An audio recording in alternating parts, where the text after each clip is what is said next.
Welcome to the deep dive. Glad to be here. So today we're tackling a really big shift in healthcare digitalization. And we're zooming in specifically on Nigeria and what this could mean for clinics there. Right, a really focused case study. Exactly. We've got a research paper looking right at that, plus some perspectives from Europe, how they've handled digital health. And some broader stuff too, Yeah. right? Like making systems talk to each other, cost effectiveness. Precisely. So our mission really is to pull out the core ideas for you, the key takeaways, the aha moments, without getting lost in, all the jargon. Yeah, give you a solid handle on what this digital transformation actually looks like on the ground and maybe some lessons learned from elsewhere. Okay, let's dive right in then. The main research paper, it highlights Nigeria has, around 7,700 clinics. 7,762, yeah. It's a huge number. That really frames the scale, doesn't it? Yeah. And the core problem they're looking at is how using digital tools can, improve healthcare for more people across the country. Better access, better delivery. It sounds straightforward, but the research digs into some really fundamental challenges in the Nigerian context. Like what specifically? Well, it's not just about buying software. They're asking, is the basic infrastructure even ready? Reliable electricity, internet connectivity in all these clinics, especially in more local areas. Right, the foundations. Exactly. Then there's the tech capacity itself, data security, which is massive when you're dealing with health records, privacy concerns. And training, presumably. Getting doctors and nurses comfortable with new systems. Absolutely vital. And the big one, interoperability. Making sure a system used in one clinic can actually share information with another or with a hospital. It's about building a whole connected ecosystem, potentially from, quite early stages in some places. Okay, so it's complex. When we use the term digitalization in healthcare, what are we really talking about? Is it just EMRs? It's broader than just electronic medical records, though they're a key part. Think of it as using digital tech to fundamentally change how healthcare works. Change how? Changing operations, strategies, the actual processes, making things, faster, more agile, maybe more innovative. It's not just digitizing paper forms, it's rethinking the flow. I see. So it's a transformation, not just an upgrade. Exactly. A transformation aiming for better competitiveness, better service. And how does that translate into actual benefits? For patients, for the clinics? Well, if done right, the potential is huge. You're looking at potentially better patient care because doctors have information faster, maybe more focus on preventing illness, not just treating it. Better outcomes, ultimately. Hopefully, yes. And for the clinics themselves, optimizing how things run, maybe saving costs in the long run, making better use of resources. And communication. That's critical. Seamless communication and collaboration between different healthcare teams, doctors, specialists, nurses. Digital tools can make that much, much easier. Coordinated care. Okay. Now, the paper mentions 7 key technologies. Can we quickly run through those? Sure. They list electronic health records, or EHRs. The comprehensive patient files. Right. Then telemedicine, remote consultations. Personalized medicine, which is about tailoring treatment, using data. Mobile health apps, things patients use themselves. Wearable devices, too, like fitness trackers feeding data. Yep, wearable devices. Telehealth, which is kind of the umbrella term for remote services. And electronic medical records, EMRs, which are often similar to EHRs, but maybe more focused within a single practice. The research seems to put a lot of weight on EHRs and EMRs. Why are they considered so foundational? Because they're essentially the digital heart of the system. Imagine a central, secure place for all of a patient's medical information history, allergies, meds, test results. Everything in one spot. Exactly. When a doctor or nurse can pull that up instantly, they can make much more informed decisions, coordinate care better. If the patient sees multiple specialists, it really underpins so much else. And that interoperability point comes back here strongly. Absolutely. If the EHR in the clinic can't share data smoothly with the hospital system, you lose a massive part of the benefit. It's like having great libraries, but they all use different cataloging systems and can't lend books to each other. Good analogy. And what about quality management? How does digital fit in there? Digital tools are great for that. Clinics could use them to track key performance indicators, monitor patient outcomes much more systematically. So data-driven improvement. Precisely. Identify where things are working well, where improvements are needed, based on actual data, not just hunches. Okay, the benefits are clear, but we touched on challenges. Implementing this in Nigeria must be tough. What are the main hurdles, the research flags? Yeah, the practicalities. Data security and privacy are understandably huge concerns. You're dealing with incredibly sensitive information. So protecting against breaches, unauthorized access. Right. Needs robust cybersecurity encryption, strong authentication, regular security checks, all that. And the interoperability problem, again. It's a major one. The lack of standardized ways for systems to exchange data is a big roadblock. It needs agreed-upon guidelines, collaboration. It sounds like getting everyone to use the same digital language. That's a good way to put it. Then there's the whole legal and regulatory side. Rules about data protection, patient consent. Exactly. Those frameworks need to be clear and keep up with the technology. What about the people using the systems? The doctors and nurses? User perception and adoption. That's critical. If the systems are clunky, hard to use, or don't seem to offer real advantages, They won't get used properly. right. So they need to be user-friendly. Right. Training is essential, good support mechanisms, and users need to see the benefit. Makes sense. Any other major ones? Funding, inevitably. Getting the investment needed to buy the systems, install the infrastructure, train everyone. It's a significant cost. And societal factors. Yeah, patients themselves. Especially younger, more tech-savvy populations. They increasingly expect digital options. Access to records online, booking appointments, maybe even remote consultations.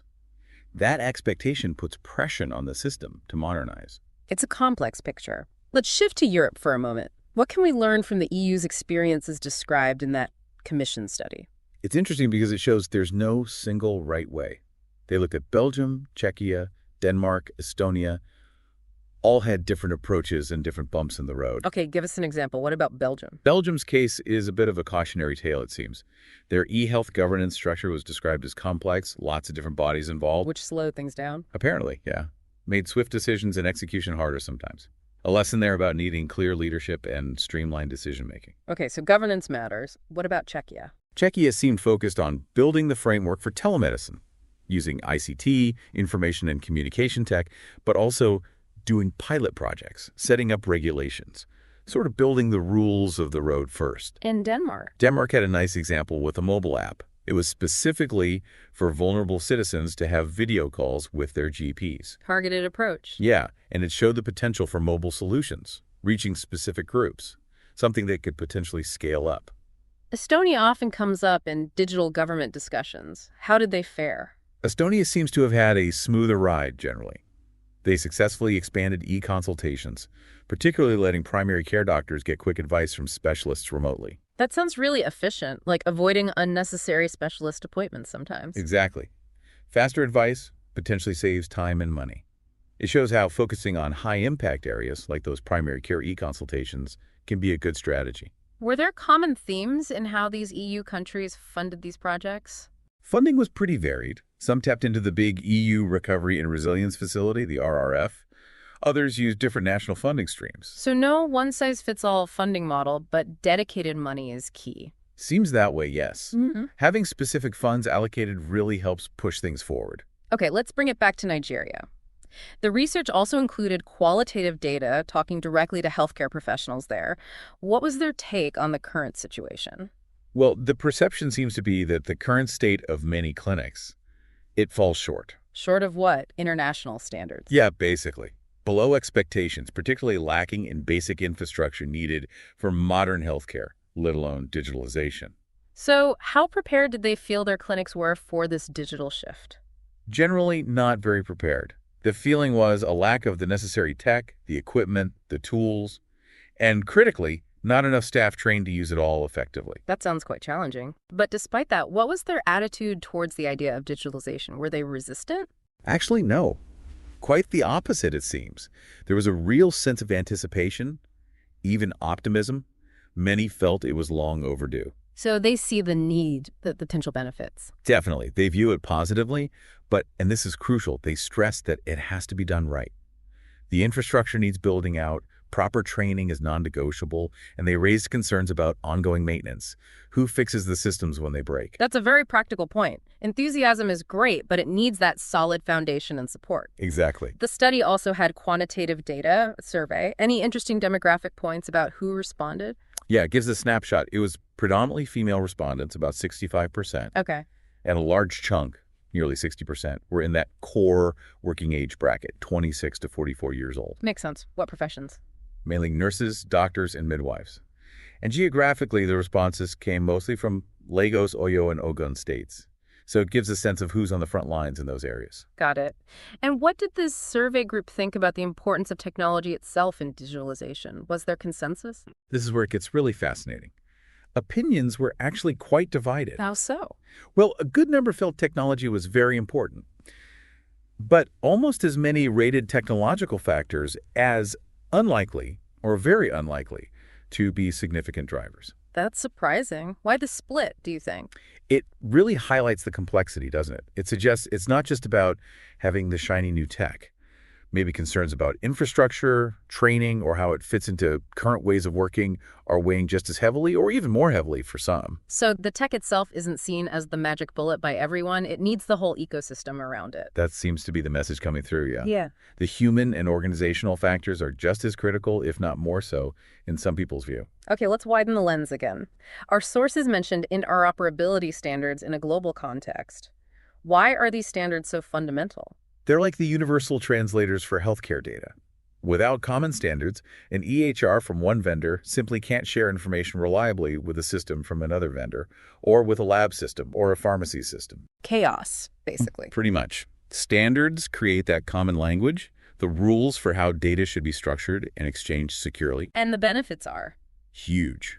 Timely sharing of clinical information, think allergies, medications which directly impacts patient safety, reduces duplicate tests, because results are easily shared, can lead to earlier diagnosis, and even saves money for insurers by cutting down waste. Seems like a no-brainer then. Why is it still such a challenge everywhere? Well, partly because developing and agreeing on standards takes time and effort, and then getting everyone, vendors, hospitals, clinics, to actually adopt and implement them consistently is another big hurdle. Legacy systems don't always comply easily. Inertia and maybe competing interests. Probably a mix of factors. Lack of standardized protocols is the big technical barrier. There are organizations working on this, like CEN, ISO, and HL7 is a big one in healthcare messaging. Right. Yeah, Health Level 7. Their older standard, V2.X, is widely used but has limitations. Newer standards, like FHIR, Fast Healthcare Interoperability Resources, are trying to make data exchange more flexible and web-friendly. Okay, so progress is being made, but it's ongoing. Definitely. One last major area. Cost effectiveness. Is all this digital health investment actually worth it financially? Does it pay off? Ah, the million-dollar question, or maybe billion-dollar question. The evidence is, well, it's mixed. It really depends on what you're looking at. So it varies by intervention. Exactly.